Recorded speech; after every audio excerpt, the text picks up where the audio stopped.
میرے پیارے آقا علیہ الصلوۃ والتسلیم کے پیروانوں، اللہ رب العزت نے جب فرشتوں کو پیدا کیا تو فرشتوں کو اللہ تبارک و تعالیٰ نے عقل دی، لیکن اللہ نے فرشتوں کو خواہشات سے محفوظ رکھا.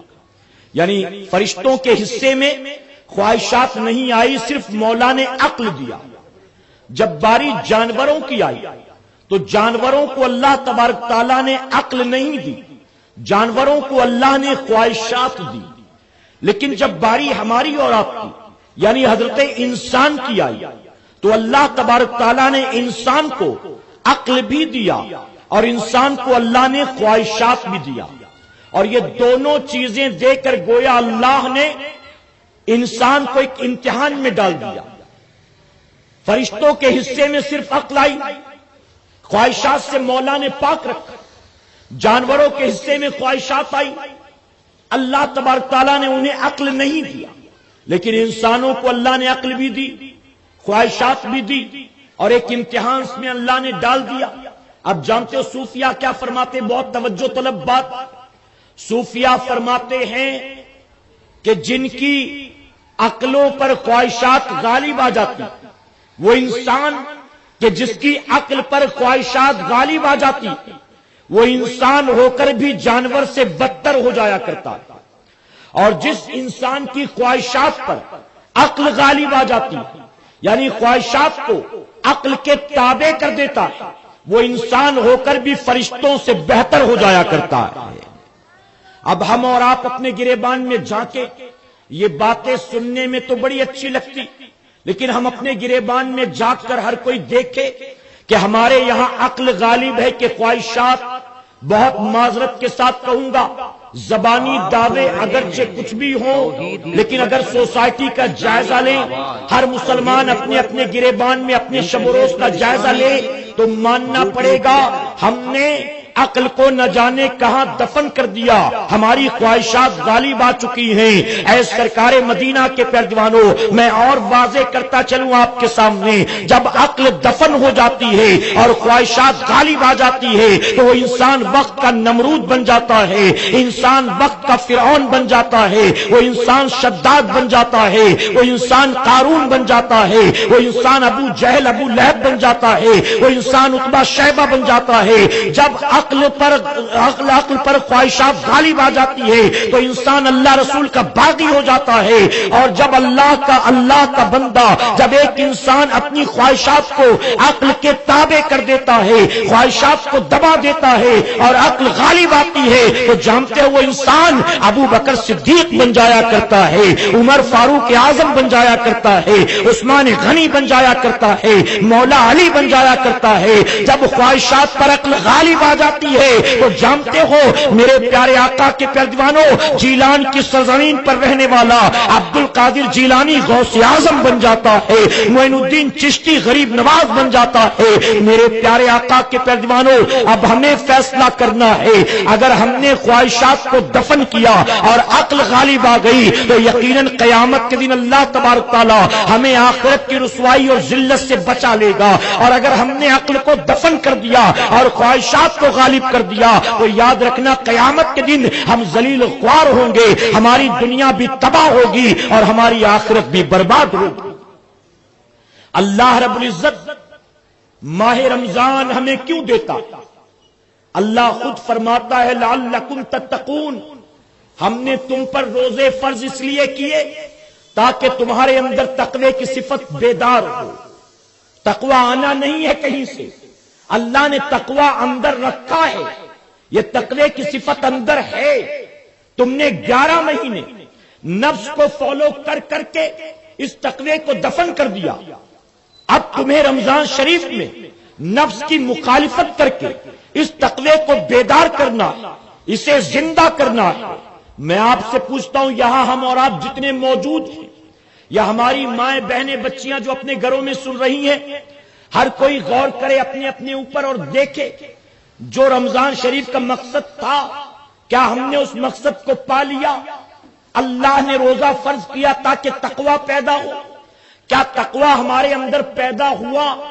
اگر تقوی واقعی پیدا ہو گیا تو ہم نے ماہ رمضان کا حق ادا کر لیا، ہم نے روزوں کی روحانیت کو پا لیا، اور اگر تقوی بیدار نہیں ہوا تو ہم نے ایک رسم ادا کر لی روزہ رکھنے کی، علاوہ اس کے ہمارے حصے میں کچھ آیا نہیں، ہم روحانیت کو نہیں پہنچے، روزے کا جو اصل مقصد تھا ہم نے اسے نہیں پایا۔ میں آپ سے پوچھتا ہوں، ایک آدمی 10 لاکھ روپے کسی بزنس میں لگاتا، آپ پوچھو یہ 10 لاکھ روپے تم نے جو یہاں لگا دیے ہیں کیوں؟ تو کہے گا منافع کے لیے، کاروبار کے لیے میں نے انویسٹ کیا۔ کیوں انویسٹ کیا؟ تاکہ منافع ہو، پروفٹ ہو۔ ایک کسان 3 مہینے تک کسی زمین پر لگا رہتا، پوچھو کیوں اتنی محنت کر رہے ہو؟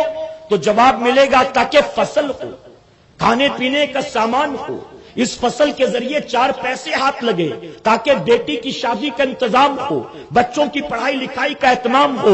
میرے پیارے آقا کے پیروانوں، ایک آدمی محنت مشقت کرتا ہے، ایک فیکٹری کے اندر 12 گھنٹے لگا ہے، خون پسینہ ایک کرتا ہے، اتنا کام ہے کہ دوپہر کا کھانا بھی نہیں کھا سکا، اتنا کام ہے کہ چائے پینے کا موقع نہیں ہے، حالانکہ پان تمباکو گٹکا زردے کا شوقین ہے، لیکن کام اتنا زیادہ ہے کہ موقع نہیں ملتا کہ ایک گھونٹ پانی بھی پی سکے۔ میں پوچھتا ہوں اتنی محنت کیوں کر رہے ہو؟ نائٹ شفٹ والے رات بھر جاگتے ہیں، ان سے پوچھو اتنی محنت کیوں کرتے ہو؟ ہر کوئی جواب دے گا میری نوکری کرنے کی وجہ ہے تاکہ 4 پیسے ملے، میرا گھر چلے، کھیتی باڑی کا مقصد یہ ہے کہ 4 پیسے ملے، گھر کا چولہا جلے، یہ جو انویسٹ کرتا ہوں بزنس میں لگا ہوں، یہ جو بھاگ دوڑ کرتا ہوں تاکہ 4 پیسہ ملے، میری دنیا کا کاروبار چلے۔ میں پوچھتا ہوں ایک انسان اگر دنیا میں اتنی محنت مشقت کرتا ہے، اپنی دنیا کی زندگی کو خوشگوار بنانے کے لیے اللہ نے روزہ فرض کیا، ہم نے روزہ رکھا، اب بتاؤ روزہ رکھنے کے بعد ریٹرن کیا ملا؟ روزہ رکھنے کے بعد ہمیں اللہ نے جو وعدہ کیا تھا میرے پیارے آقا کے پیروانوں، کیا ہمیں وہ ملا کہ نہیں ملا؟ ہم اپنے اپنے گریبان میں جھانک کر دیکھیں، اور میں علماء کی موجودگی میں ذمہ داری کے ساتھ کہتا ہوں جنہوں نے محض رسمن روزہ رکھا ہے ان کے ہاتھ کچھ بھی لگنے والا نہیں ہے، اور جنہوں نے روزہ رکھ کر اس کی روحانیت کو پا لیا ہے یقیناً مولا زندگی میں برکت دے گا اور آخرت میں وعدے کے مطابق جنت عطا فرمائے گا۔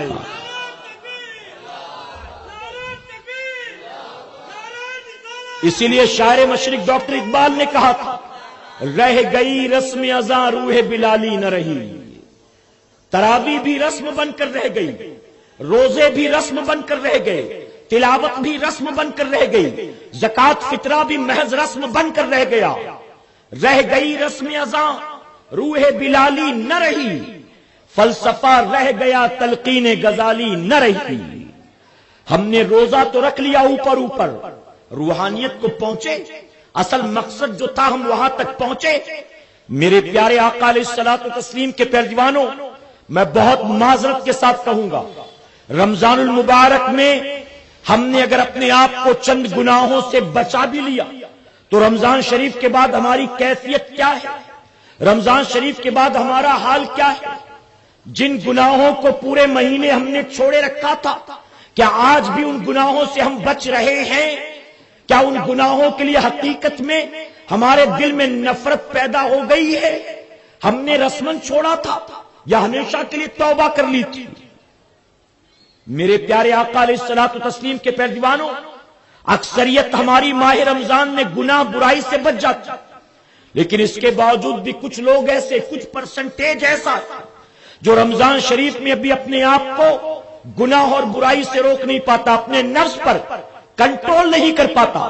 اور رمضان شریف میں بھی آپ نکلو راتوں کو، کہیں 4 لوگ بیٹھے حقہ لے کر، کہیں چائے والے کی دکان کے باہر رات بھر بیٹھے، کہیں پان والے کی دکان پر رات بھر بیٹھے، کہیں سیلون کے اندر 3-4 لڑکے رات بھر بیٹھے، کہیں لوگ بیٹھے لوڈو کھیل رہے ہیں، کہیں لوگ موبائل میں بیٹھے اینگری برڈ کھیل رہے، کہیں لوگ موبائل میں بیٹھے 3 پتی کھیل رہے، کہیں لوگ موبائل میں بیٹھے ہوئے کیرم کھیل رہے، پتہ نہیں کیا کیا، کوئی ہاؤزی کھیل رہا، کوئی لیورپول کھیل رہا، کوئی پوکیمون کھیل رہا۔ میرے پیارے آقا علیہ الصلوۃ والتسلیم کے پیروانوں، جانتے ہو ایک بزرگ کا حال یہ تھا کہ سوائے 3 ضروریات کے وہ اپنے کمرے سے باہر نہیں نکلتے تھے، یا تو وہ اپنی حاجت کے لیے پیشاب پیخانے کے لیے نکلتے، یا تو نماز پنجگانہ کے لیے نکلتے، یا تو کسی کا انتقال ہوتا تو جنازے کے لیے نکلتے، علاوہ اس کے گھر کے کمرے سے باہر نہ نکلتے۔ پوچھنے والوں نے کہا کہ آپ کہیں آتے جاتے نہیں، کسی سے ملتے جلتے نہیں، بات کیا؟ تو فرماتے آج کے دور کے لوگوں کو میں نے چور اور ڈاکو پایا، اس لیے میں ان سے ملنا جلنا پسند نہیں کرتا۔ تو لوگوں نے کہا آپ کے پاس کون سا مال و دولت ہے؟ آپ نکلیں گے تو کون لوٹ لے گا، کیا چھین لے گا، کیا ہے بھلا آپ کے پاس؟ تو آپ فرماتے ہیں کہ اللہ نے جو زندگی دی ہے، اس زندگی کی ایک ایک سانس اللہ کی بہت بڑی نعمت ہے، اور میں نے یہ دیکھا ہے کہ جب لوگوں سے ملو جلو تو اس نعمت کو برباد کر دیتے، یعنی زندگی کے ان قیمتی لمحات کو ضائع کر دیتے۔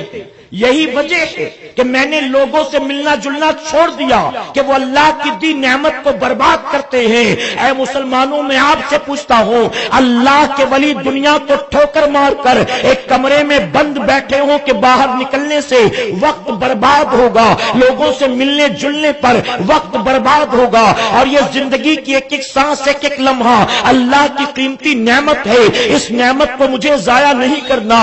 آج کے دور کے مسلمانوں کی زندگی کو دیکھو، کل راتوں کو گلی کوچوں میں نکلتے تھے تو آپ کو آوارہ کتے نظر آتے تھے، آج گلی کوچوں میں نکل کر دیکھو، خاص کر مسلمانوں کی آبادی میں ہماری قوم کے نوجوان آوارہ گردی کرتے نظر آ جائیں گے آپ کو۔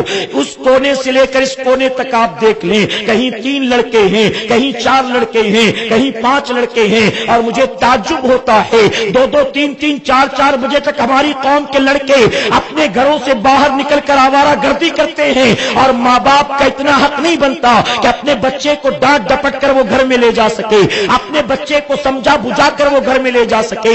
اے سرکار مدینہ کے پیروانوں، میں آپ سے پوچھتا ہوں، آج آپ کی موجودگی میں آپ کی اولاد آوارہ گردی کر رہی ہے، آج آپ کی موجودگی میں آپ کی اولاد رات رات بھر گھروں سے غائب رہتی ہے، آپ کی موجودگی میں جب آپ کا بیٹا یہ گل کھلاتا ہے، کل آپ دنیا سے رخصت ہوں گے تو ذرا سوچے وہ کہاں جائے گا، کس مقام پر جا کر گرے گا۔ حضور اکرم صلی اللہ علیہ وسلم نے اسی لیے فرماتے ہیں کہ وہ ماں باپ کم نصیب ہیں جو اس حال میں مرے کہ اولاد جاہل رہ جائے۔ اے سرکار مدینہ کے پیروانوں، آقا فرماتے وہ ماں باپ کم نصیب ہیں جو اس حال میں مرے کہ ان کی اولاد جاہل رہ جائے۔ آج میں آپ سے پوچھتا ہوں، آپ نے اپنی اولاد کو جاہل بنایا ہے کہ علم والا بنایا ہے؟ آپ کہیں گے میں نے تو بڑا علم والا بنایا ہے، میں نے تو ڈونیشن دے دے کے کالج میں پڑھایا ہے، میں نے تو اسکول کے ایڈمیشن کے لیے بھی اچھی خاصی رقم دی ہے، میں تو سال بھر موٹی فیس بھر بھر کے ان کو پڑھاتا ہوں، میں نے تو کلاسز میں بھی لگا دیا ہے، میں تو ٹیوشن بھی بھجواتا ہوں، میں تو ٹائم ٹیبل بھی چیک کرتا ہوں، میں تو ان کا بیگ بھی چیک کرتا ہوں، میں تو ان کا ہوم ورک بھی چیک کرتا ہوں۔ میں آپ سے پوچھتا ہوں، یہ دنیاوی کتابیں اور دنیا کی پڑھائی لکھائی پر آپ کی بہت توجہ ہے، لیکن آپ نے کبھی یہ چیک کیا میرے بیٹے کو 5 کلمہ آتا ہے کہ نہیں آتا ہے؟ میرا بیٹا جمعہ کی 2 رکعت پڑھنے جاتا تو ہے، اس کو ثنا بھی صحیح سے پڑھنا آتا ہے کہ نہیں آتا؟ سورہ فاتحہ بھی پڑھنا آتا ہے کہ نہیں آتا؟ ہم نے اپنی آنکھوں سے اپنی قوم کے نوجوانوں کا حال دیکھا ہے۔ ایک نوجوان مسجد میں نماز کے لیے کھڑا ہوتا ہے، سامنے اس نے 2 موبائل رکھا ہے، ایک ایپل کا ہے، ایک سیمسنگ کا ہے، ایک اینڈرائڈ فون ہے، ایک iOS والا ہے۔ اسے یہ معلوم ہے ان فون کو آپریٹ کیسا کرنا ہے، لیکن جب رکوع میں جاتا ہے تو رکوع کیسے کرے تمیز نہیں ہے، جب سجدے میں جاتا ہے تو سجدے میں کیسے جائے تمیز نہیں ہے۔ اے سرکار مدینہ کے پیروانوں، میں پوچھتا ہوں، آپ نے اپنے بیٹے کو اتنا پڑھایا لکھایا ہے کہ اسے فیس بک بھی آپریٹ کرنا آتا ہے، اسے واٹس ایپ بھی رات کے 2-2 3-3 بجے تک چلانا آتا ہے، روزانہ اسٹیٹس چینج کرنا، روزانہ ڈی پی چینج کرنا، اپنے پروفائل پکچر کو چینج کرنا، اسے یوٹیوب پر ویڈیو کیسے سرچ کرے، کیسے ڈاؤن لوڈ کرے، کیسے فارورڈ کرے، یہ ساری ٹیکنالوجی معلوم ہے، لیکن وہ 20-22 سال کا ہو گیا، اسے رکوع کرنے کی تمیز نہیں ہے، اسے سجدہ کرنے کا شعور نہیں ہے۔ تو میں آپ سے پوچھتا ہوں، جب آپ قبر میں جائیں گے کیا یہ آپ کا بیٹا آپ کو جنت میں لے کر جائے گا؟ کیا اینڈرائڈ فون چلانا آپ کو جنتی بنائے گا؟ میں پوچھتا ہوں، کسی ایپ ڈیزائنر نے، کسی ایپ بنانے والے نے قبر کے عذاب سے نجات کا کوئی ایپ بنایا ہے؟ آخرت کے سوال جواب کا کوئی ایپ بنایا ہے؟ جہنم کی آگ سے بچنے کا کوئی ایپ بنایا ہے؟ کوئی سافٹ ویئر ہو تو لاؤ مجھے بھی دے دو، کوئی ہارڈ ویئر ہو تو لاؤ مجھے بھی دے دو، قبر کے سوال جواب میں جو آسانی دینے والا اپلیکیشن ہو، اگر کوئی ٹیکنالوجی ہو تو لاؤ مجھے بھی دے دو۔ اے سرکار مدینہ کے پیارے پیروانوں میں ہاتھ جوڑ کر کہوں گا، برا مت مانیے گا، ہم زندگی بھر لالچی کتوں کی طرح دنیا کے پیچھے بھاگتے رہتے ہیں، اور جب ہم دنیا سے جاتے ہیں ہمارے نقش قدم پر چلتا ہوا ہمارا بیٹا بھی دنیا کا لالچی کتا بن جاتا ہے۔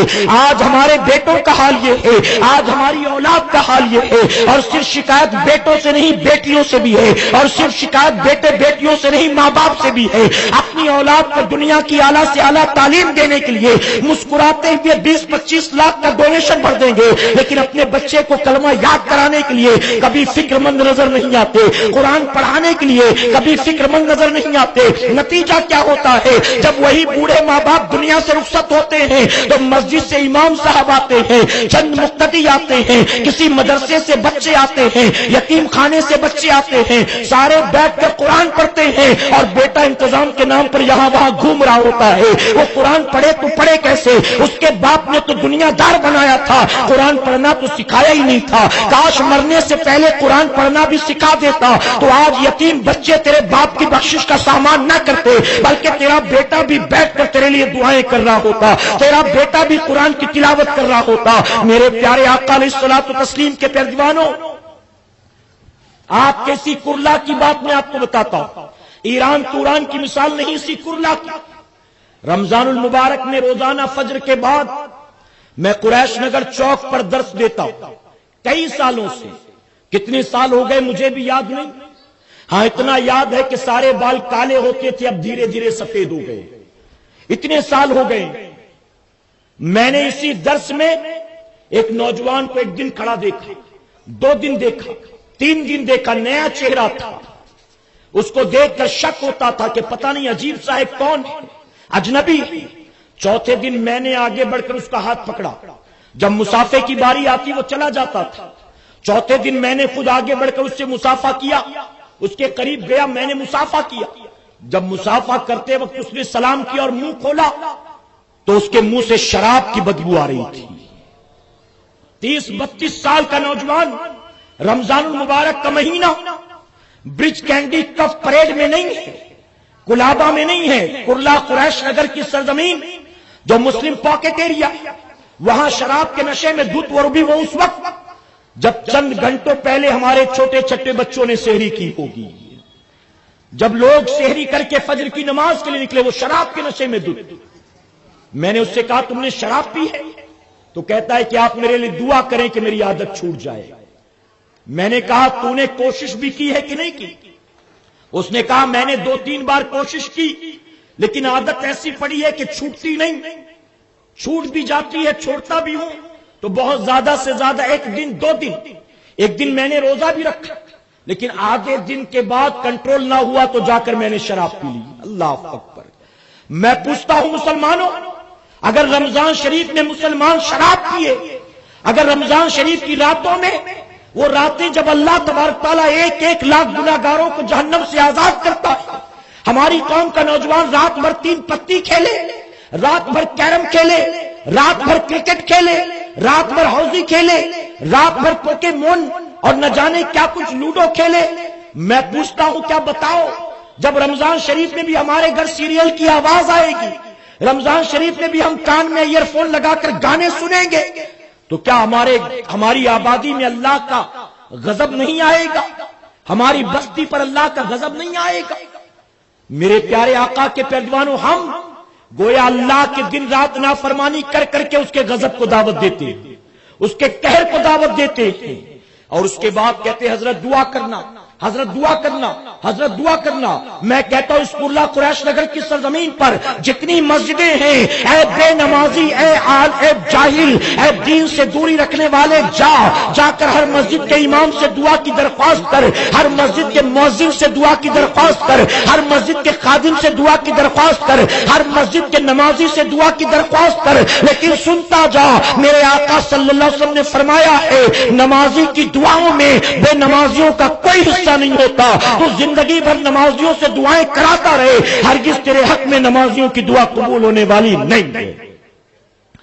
جب تک تو اپنے آپ کو نہیں بدلے گا، جب تک تو اپنے آپ کو نہیں بدلے گا، میں آپ سے پوچھتا ہوں، آپ ہر کوئی اپنے دل پر ہاتھ رکھ کر جواب دے۔ رمضان شریف میں ہم بھی نماز پڑھ رہے تھے، ہمارا دوست بھی نماز پڑھ رہا تھا، پڑوسی بھی نماز پڑھ رہا تھا۔ رمضان شریف کے بعد ہم بھی غائب، وہ بھی غائب۔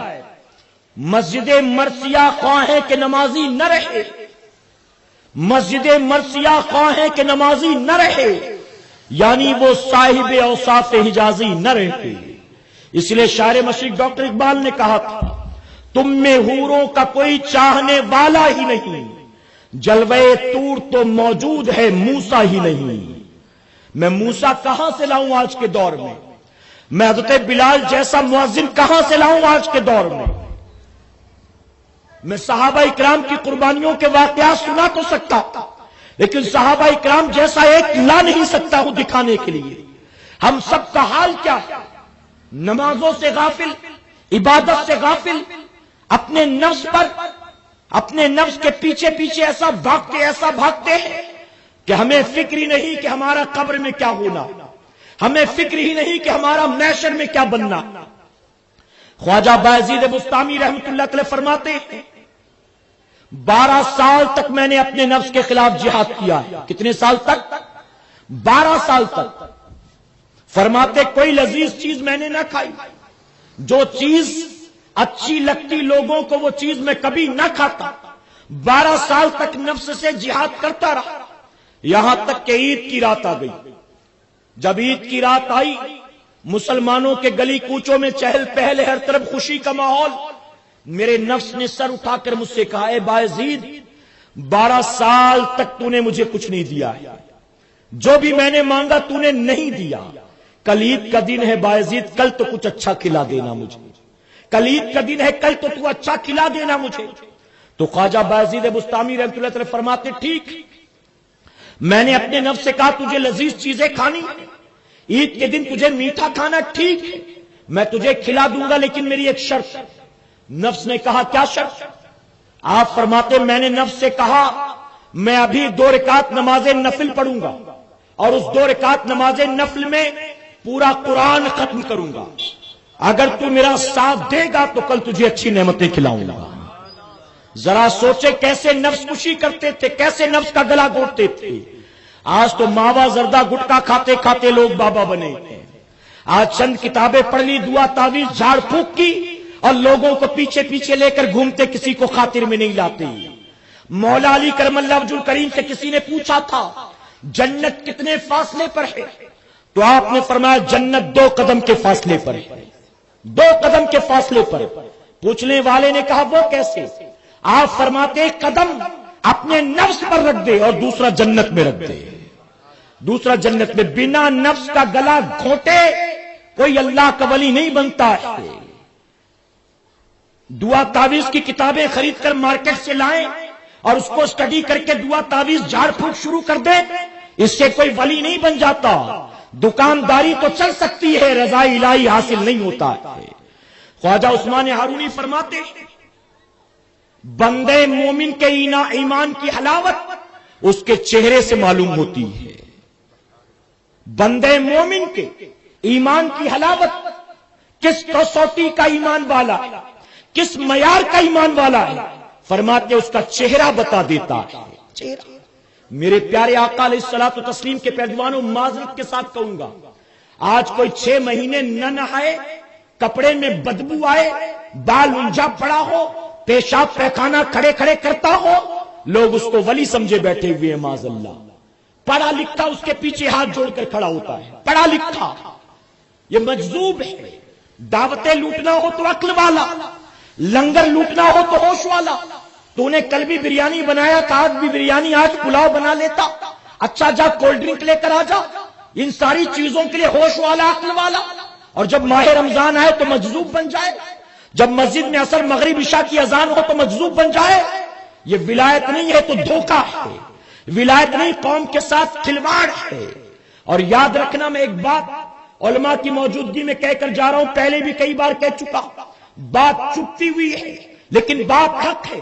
کوئی جاہل اللہ کا ولی نہیں ہو سکتا، فرمایا گیا ولی ہونے کے لیے سب سے پہلے عالم دین ہونا ضروری ہے، جو حرام حلال کی تمیز نہ رکھے، جو جائز ناجائز کا فرق نہ رکھے، سٹے کا نمبر بتائے اللہ کا ولی ہے، چرسی گنجیڑی معاذ اللہ اللہ کا ولی، رات بھر قوالی سنے، چرس چلم گانجے کے دم مارے اور فجر کی نماز میں مریدوں کے ساتھ پیر پھیلا کر سو جائے، اللہ کا ولی؟ ارے وہ شیطان مردود کا ولی ہو سکتا ہے، وہ اللہ کا ولی نہیں ہو سکتا۔ ہمارے خلاف جو کرے ہم اس سے دوستی نہیں کرتے، جو اللہ رسول کا باغی ہو اللہ اسے دوست کیسے بنائے گا بھلا؟ تو بایزید بسطامی فرماتے ہیں میں 2 رکعت نماز نفل پڑھوں گا، پورا قرآن ختم کروں گا، اگر ساتھ دے گا تو صبح حلوہ زردہ کھلاؤں گا۔ اس نے کہا منظور ہے۔ فرماتے 2 رکعت میں نے پڑھی بہت خشوع اور خضوع کے ساتھ، بہت اطمینان کے ساتھ۔ کہتے نماز مکمل ہوئی، نفس نے ساتھ دیا، ذرا بھی بہکایا نہیں، وسوسات نہیں آئے، نماز ہو گئی تو خوش ہوا۔ کہتا ہے بایزید میں نے اپنا وعدہ پورا کر دیا، اب تم اپنے وعدے کو مت بھولنا۔ تو خواجہ بایزید بسطامی فرماتے صبح ہونے دے پھر دیکھیں گے، صبح ہونے دے پھر دیکھیں گے۔ فرمایا گیا ارادہ کر لیا تھا کہ صبح بھی نہیں دوں گا اس کو، اگر دے دوں گا موٹا ہو جائے گا، اگر دے دوں گا تو اسی طرح سے دوسری چیز مانگے گا، پھر تیسری چیز مانگے گا۔ فرماتے ارادہ کر لیا کہ نہیں دوں گا، رات سویا، جب صبح ہوئی دروازے پر دستک ہوئی، میں نے دروازہ کھولا، ایک آنے والا آیا تھا، ہاتھ میں اس کے تشت تھا بڑا سا، اس میں طرح طرح کی نعمتیں چنی تھی۔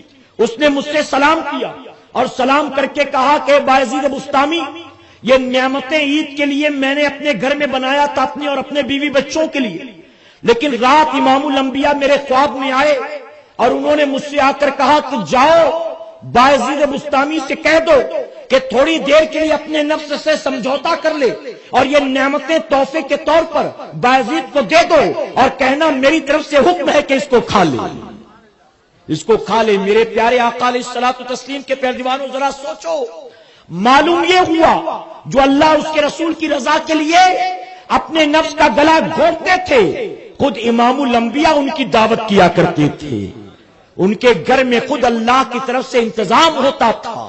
اسی لیے تو حضور غوث اعظم کون سی کمی تھی؟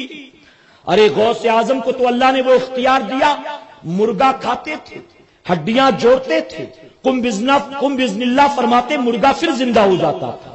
ایک مرغا بازار سے خرید لیتے، سال بھر اسی کو کاٹتے، ذبح کرتے، کھاتے بناتے، پھر کاٹتے کھاتے بناتے، سال بھر کام چلتا۔ لیکن غوث اعظم نے سال بھر کا روزہ رکھا، صرف پانی پر گزارا، درختوں کے پتوں پر گزارا، بنا کچھ کھائے پیے گزارا۔ کیوں؟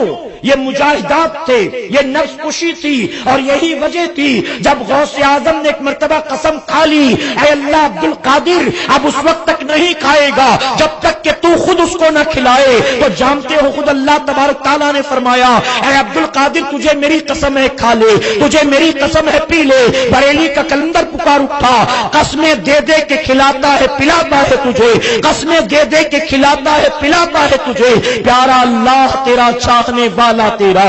اے سرکار مدینہ کے پیروانوں، اگر رمضان شریف کے پہلے ہم جہاں تھے، رمضان شریف کے بعد بھی ہم وہیں جا کر کھڑے ہیں، تو ہم نے پایا کیا ہے، ہم نے کھویا کیا ہے؟ ہم نے صرف روزوں کی شکل میں ایک رسم ادا کر لی، تراویح کی شکل میں ایک رسم ادا کر لی، تلاوت کی شکل میں ایک رسم ادا کر لی، سحری افطار کی شکل میں ایک رسم ادا کر لی۔ اے سرکار مدینہ علیہ الصلوۃ والتسلیم کے پیروانوں، ہمیں اور آپ کو اپنے آپ کو بدلنا ہے، ہمیں اور آپ کو اپنے آپ کو گناہ سے روکنا ہے، ہمیں اور آپ کو اپنے آپ کو برائی کے راستے سے بچانا ہے۔ بتائیے کریں گے انشاءاللہ؟ اس اجتماع کو منعقد کرنے کی وجہ یہی ہے، محض جذباتی باتیں نہیں، لفاظی نہیں، رسمن چند نعرے بازیاں نہیں، بلکہ مقصد ہے ہماری اور آپ کی اصلاح ہو۔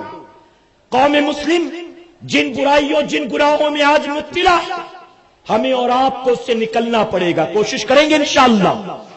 پوری دنیا کے حالات ہماری آنکھوں کے سامنے، میں پہلے بھی کئی بار کہہ چکا ہوں، آج پھر دہراؤں گا۔ مسلمانوں، مین اسٹریم میڈیا اگرچہ آج سیریا کے حالات ہمیں نہیں دکھاتا، یمن، غزہ، برما، فلسطین کے حالات ہمیں نہیں دکھاتا، لیکن سوشل میڈیا پر کچھ چھپا نہیں ہے۔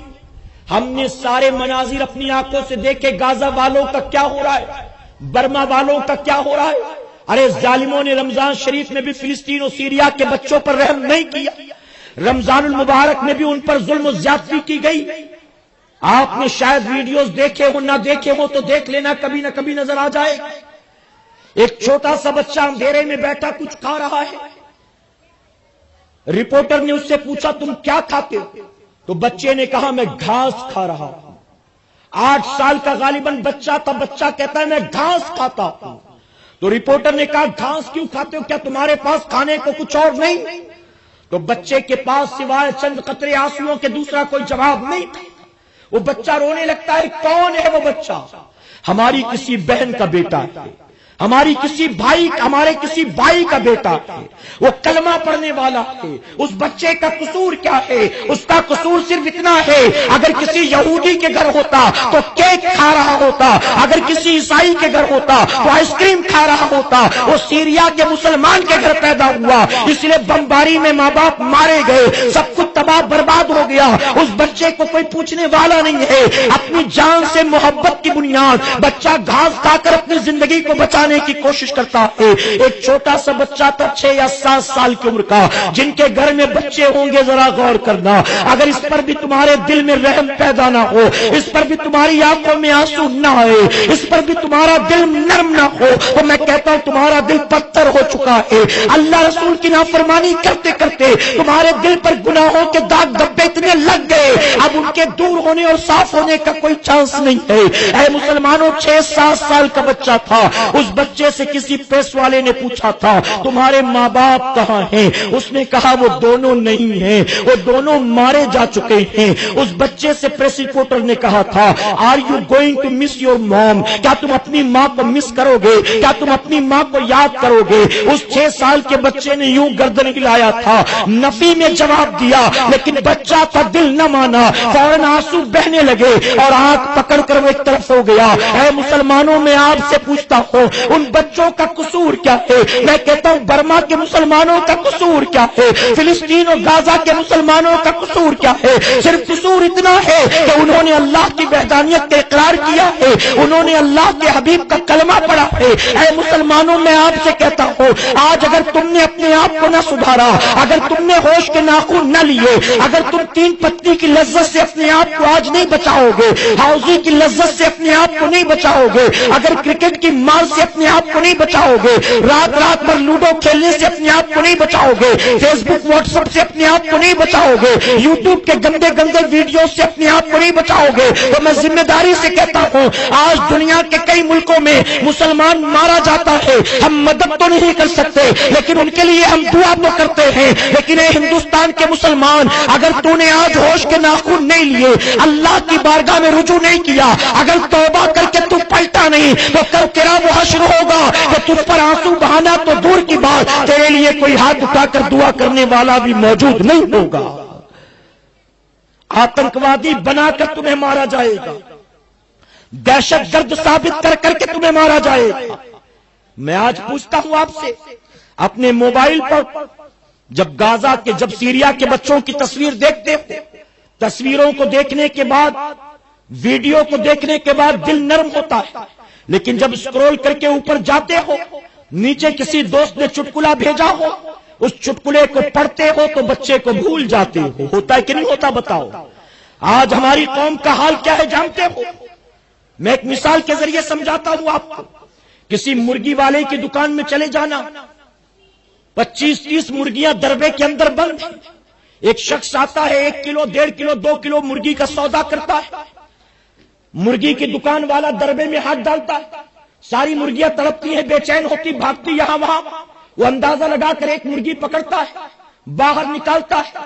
کچھ دیکھ کر مرغیاں بے چین رہتی، دیکھتی رہتی کہ اس کا کیا ہوا، اس کا کیا ہوا. اس کے بعد ذبح کرنے والا اس کی گردن پر چھری چلاتا ہے، وہ تڑپتی ہے، اور اندر دربے میں موجود مرغیاں پھر دانا کھانے میں مصروف ہو جاتی ہیں. انہیں یہ خبر نہیں ہوتی کہ کچھ دیر کے بعد ہمارا بھی نمبر آئے گا. انہیں یہ پتہ نہیں ہوتا کہ ہمیں یہاں کھلانے پلانے کے لیے نہیں رکھا گیا. ہمارا بھی حشر یہی ہونا.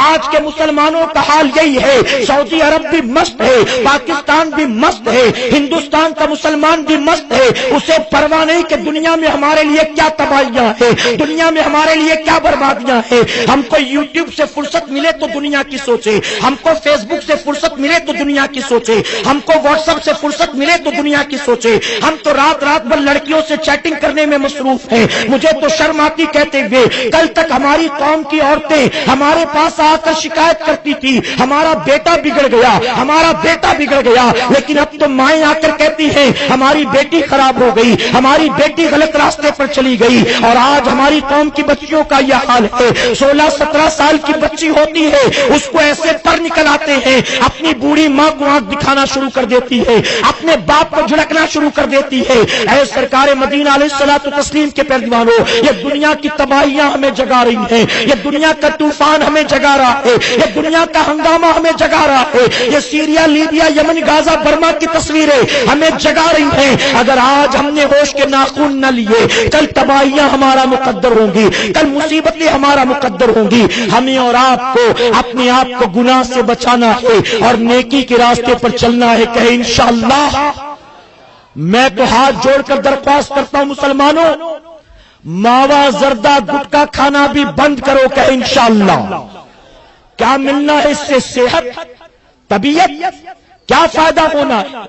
میں تو کہتا ہوں سیریل نہ دیکھو, پورے مہینے نہ دیکھو. کیا وزن کم ہو جائے گا 2-4 کلو؟ سیریل نہیں دیکھو گے تو ماں باپ کی عزت دل میں ختم ہو جائے گی. سیریل نہیں دیکھو گے تو پڑھائی میں دل نہیں لگے گا. سیریل نہیں دیکھو گے روزی کی برکت اٹھا لی جائے گی. کیا نقصان ہونا, کیا نقصان ہونا؟ ذرا کوشش کر کے دیکھو. اے سرکار مدینہ کے پیروانوں, اللہ والے اپنے مولا کی رضا کے لیے, عقل کو غالب لانے کے لیے, نفس کو اس کے تابع کرنے کے لیے حلال سے اپنے آپ کو روک لیتے تھے. کیا ہم اپنے مولا کی رضا کے لیے اپنے آپ کو حرام سے نہیں روک سکتے ہیں؟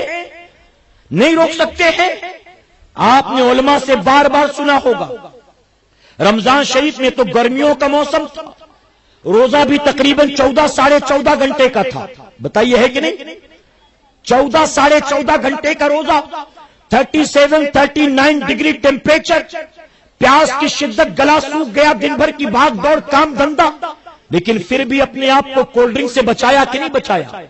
رمضان شریف سے پہلے 4-4:15 تک چائے نہ ملے تو سر درد ہونے لگتا تھا. رمضان شریف میں کنٹرول کیا کہ نہیں کیا بتاؤ؟ ماوا زردہ گٹکا نہیں کھاتے تو کسی کام میں دل نہیں لگتا تھا.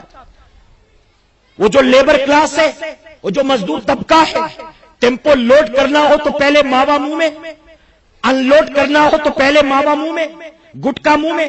رکشہ چلانے والا رکشہ بعد میں سٹارٹ کرتا ہے, پیکٹ پھاڑ کر گٹکا پہلے منہ میں ڈالتا. میں پوچھتا ہوں رمضان شریف میں سب نے کنٹرول کیا کہ نہیں کیا؟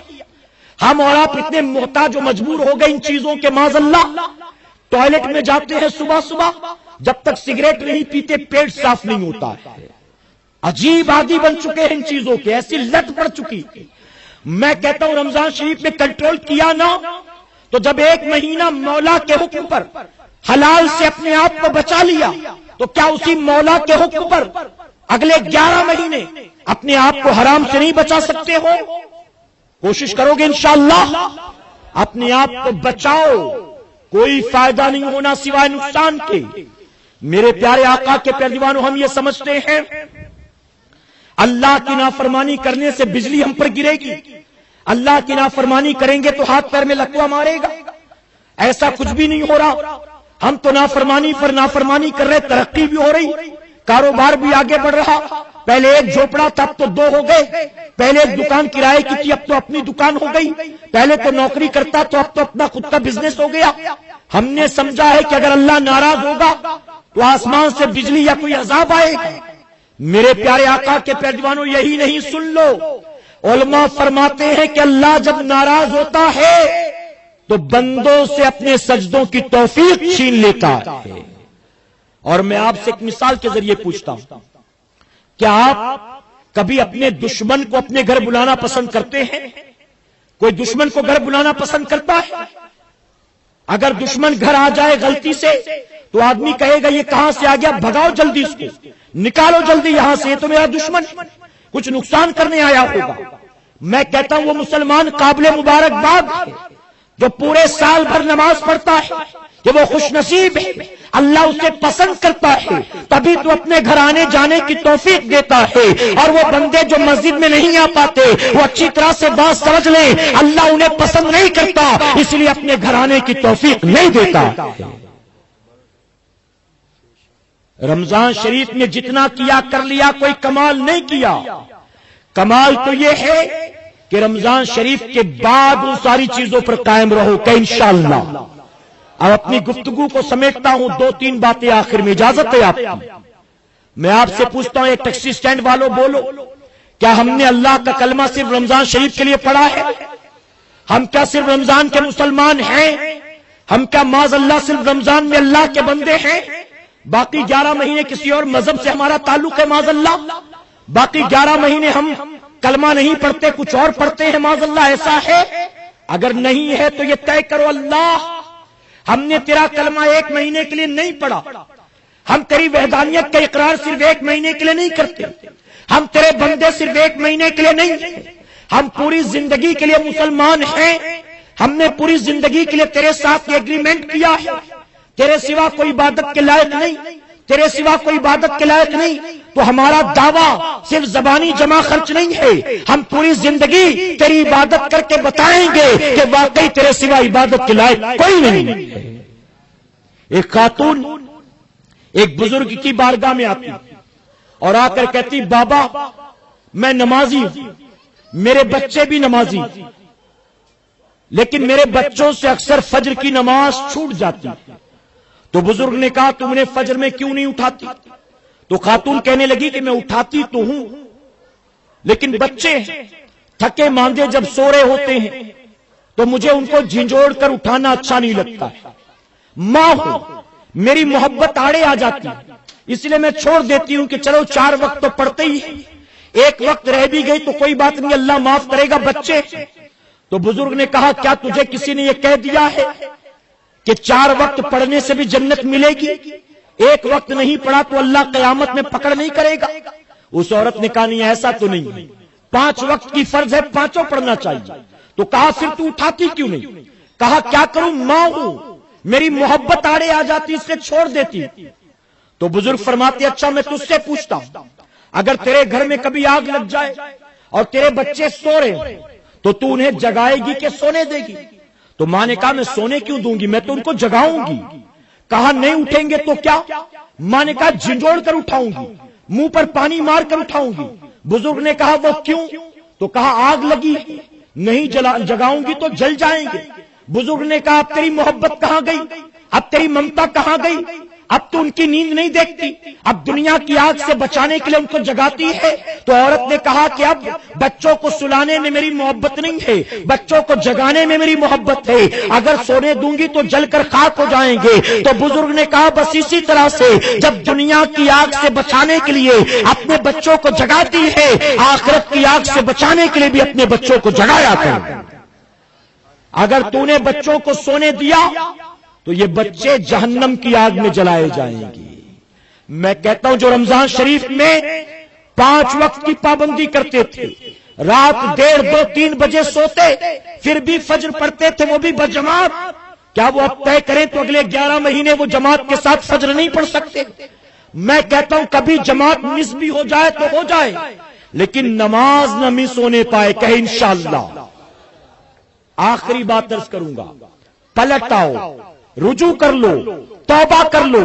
ہم گناہ پر گناہ کرتے ہیں اور جانتے ہو ہم اگر ہر مسلمان اپنے گریبان میں جھانکے، وہ چاہے زمین والے ہوں وہ چاہے منبر والے ہوں، تو میں ذمہ داری سے کہتا ہوں ہم سب کا دامن گناہ آلود ہے، ہم سراپا گناہوں میں ڈوبے لوگ ہیں، ہم تو اتنے بڑے گناہگار و سیاکار ہیں، ایک سانس لینے کی بھی مولا مہلت دیتا ہے تو یہ اس کا بڑا کرم اور احسان ہے۔ ہم گناہوں میں ایسے ڈوبے ہیں، ہم کوئی لقمہ اٹھاتے کھانے کے لیے اللہ اسے مٹی مٹی میں تبدیل کر دیتا، اللہ اسے مینڈک بنا دیتا، اللہ اسے کچھ اور کا بنا دیتا، لیکن مولا کھلاتا بھی ہے، پلاتا بھی ہے، سلاتا بھی ہے، جگاتا بھی ہے، زمین سے سبزہ اگاتا بھی ہے، آسمان سے پانی برساتا بھی ہے۔ وہ کتنا رحیم و کریم ہے۔ ہم نافرمانی پر نافرمانی کرتے ہیں، وہ کبھی شب برات دیتا ہے بندے پلٹا، کبھی شب قدر دیتا ہے بندے پلٹا، کبھی ماہ رمضان دیتا ہے بندے پلٹا، کبھی رحمت کا شرح ہے، کبھی مغفرت کا شرح ہے، کبھی جہنم سے رہائی کا شرح ہے، کبھی لیلۃ القدر مولا دیتا ہے، کبھی جمعہ کا دن مولا دیتا ہے، بندے پلٹا پلٹا پلٹا۔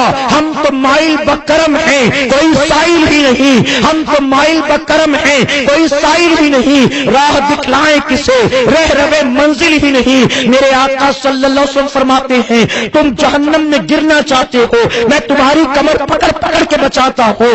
اے مسلمانوں ذرا سوچو، ہم بضد ہے کہ جہنم میں گریں گے اور آقا بچا رہے ہیں، ہم حوضی کھیل کر جہنم لے رہے ہیں، ہم آخرت کو تباہ لوڈو کے ذریعے کرتے ہیں، ہم آخرت کو تباہ گندے گندے یوٹیوب کے ویڈیو کے ذریعے کرتے ہیں، ہم آخرت کو تباہ ماں باپ کی نافرمانی کے ذریعے کرتے ہیں، ہم آخرت کو تباہ برباد فلمیں دیکھ دیکھ کر کرتے ہیں، گانے سن سن کر کرتے ہیں، نمازیں چھوڑ چھوڑ کر کرتے ہیں، جھوٹ بول بول کر کرتے ہیں، دوسروں کی بہو بیٹیوں کے پیچھے سیٹیاں تالیاں بجا بجا کے کرتے ہیں، ہم آخرت کو تباہ برباد کرنے پر تلے ہیں۔ اور آقا فرماتے میں تمہیں بچاتا ہوں، میں تمہیں بچاتا ہوں، میں تمہیں بچاتا ہوں۔ جانتے ہو میرا مولا کیسا رحیم ہے، کیسا کریم ہے، کیسا ستار و غفار ہے۔ فرمایا گیا ایک مشرک تھا، زندگی بھر اس نے ایک بت کی پوجا کی، اس بت کا نام صنم تھا، زندگی بھر اس کے سامنے پوجا کرتا، آرتی کرتا، منتیں مانگتا،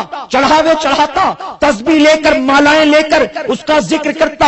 ایک مرتبہ یا صنم یا صنم یا صنم یا صنم یا صنم یا صنم کے مالے پھیرتا تھا، اچانک غلطی سے ایک مرتبہ یا صمد نکل گیا، جیسے ہی زبان سے نکلا یا صمد، اللہ کی رحمتیں پکار اٹھی، لبیک یا عبدی لبیک یا عبدی لبیک یا عبدی۔ حاضر ہوئے میرے بندے، حاضر ہوئے میرے بندے، حاضر ہوئے میرے بندے۔ فرشتوں نے عرض کیا مولا اس نے تجھے بلایا نہیں ہے، یہ تو صنم صنم کرتا تھا، یہ تو غلطی سے زبان پر صنم کی جگہ صمد آ گیا۔ اللہ فرماتا ہے غلطی ہی سے صحیح، میرے بندے نے آج مجھے پکارا تو ہے، میری رحمت گوارا نہیں کرتی میرا بندہ مجھے پکارے اور میں لبیک نہ کہو۔ اے مسلمانوں میں پوچھتا ہوں، زندگی بھر اللہ کے ساتھ جس نے شرک کیا، اگر غلطی سے وہ اللہ کو پکار لے، اللہ اس کی آواز پر بھی لبیک فرماتا ہے۔ ہم نے تو محمد عربی کا کلمہ پڑھا ہے، ہم نے تو اللہ کی وحدانیت کا اقرار کیا ہے، ہم نے تو باطل مذاہب کا انکار کیا ہے، ہم تو مسلمان کہلاتے ہیں، ہم مسلمان ماں کی کوکھ سے پیدا ہوئے، ہم اگرچہ بڑے گنہگار و سیاکار ہیں، لیکن میں دعوے سے کہتا ہوں ہم جب بھی پلٹیں گے اللہ کی رحمت بڑھ کر ہمیں آغوش میں لے لے گی، ہم جب بھی پلٹیں گے اللہ یقیناً ہمارے عمر بھر کے گناہ کو معاف کر دے گا۔ آج خواجہ عثمانی ہارونی کے صدقے میں کہتا ہوں، آج زندہ شام مدار کے صدقے میں تم سے کہتا ہوں، آج بریلی کے تاجدار کے صدقے میں تم سے کہتا ہوں، آج خواجہ خواجہ سلطان الہند کے صدقے میں تم سے کہتا ہوں، اے مسلمانوں پلٹ آؤ، اے مسلمانوں رجوع کر لو، نفس کے چکر میں اپنی آخرت کو تباہ نہ کرو، دنیاوی چند لذتوں کے لیے اپنے مولا کی نافرمانی مت کرو۔ زندگی بہت مختصر ہے، اس کے بعد ہمیشہ کی زندگی ہے، اس مختصر زندگی کے لیے آخرت کی زندگی کو برباد مت کرو۔ اللہ اپنے محبوب پاک کے صدقہ فعل ہمیں آپ کو سب کو کہنے سننے سے زیادہ عمل کرنے کی توفیق عطا فرمائے۔ درمیان گفتگو مجھ سے جانے انجانے میں کسی طرح کی غلطی خامی رہ گئی، آپ سب کو گواہ بنا کر سچے دل سے توبہ کرتا ہوں، اللہ میری توبہ قبول فرمائے اور ہماری اس محفل کو اللہ قیامت میں ہمارے لیے، ہمارے والدین کے لیے بخشش اور نجات کا ذریعہ بنائے۔ وما علینا الا البلاغ۔